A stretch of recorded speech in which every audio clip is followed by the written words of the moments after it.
এই ইন্ডাস্ট্রিটাকে বাঁচাতে আমরা সবাই চাই।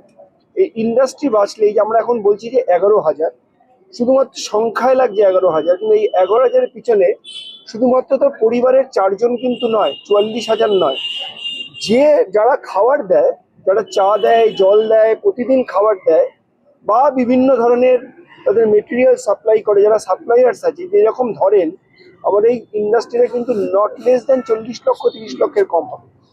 এর সঙ্গে প্রচুর মানুষ যুক্ত।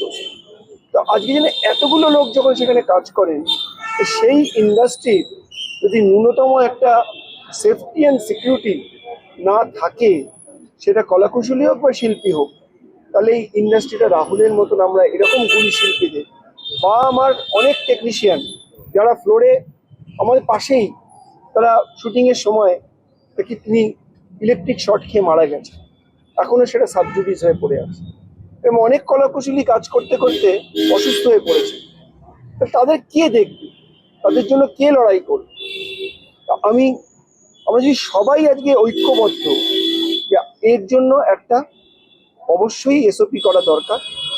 যে আমরা টেকনিশিয়ানরা আর্টিস্টকে বলবো, আর্টিস্ট টেকনিশিয়ানকে বলবে, সবাই মিলে প্রযোজককে বলবো, তারা চ্যানেলকে বলবে, কে দায়ভার নেবে? এই রাহুল যে আমাদের ছেড়ে চলে গেল, কে তার দায়ভার নিচ্ছে? কেউ তো এগিয়ে আসছেন না, কেউ তো একটা কথাও বলছেন না, কেউ তো সত্যটাকে উদ্ঘাটন করছেন না।